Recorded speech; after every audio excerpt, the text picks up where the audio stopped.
မဖြစ်နိုင်တဲ့အနေထားကနေဂိုးတကူဖြစ်အောင်ဘလို့ဖန်တီးရမလဲဆိုတာပြသလိုက်တာပါပဲ United တို့တိုက်စစ်ဆင်လာပါတယ်ကက်ဆမီရိုကဒေါ်ဂူကိုအတွင်းထဲပြေးဝင်ဖို့လက်ဟန်ချေဟန်နဲ့အချက်ပြလိုက်ပါတယ်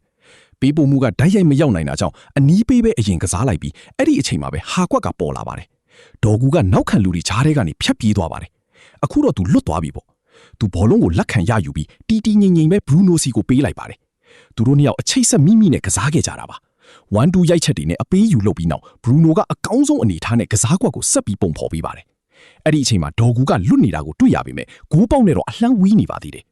ကစားသမားအတော်များများကတော့ဒီနေရာမှာဘောလုံးကိုထိန်းလိုက်တာဒါမှမဟုတ်လွတ်နေတဲ့အသင်းဖော်စီပဲဘီးကိုချပေးလိုက်မှာပါဒါပေမဲ့ဒေါ်ဂူကတော့အဲ့ဒီလိုမတွေးပါဘူး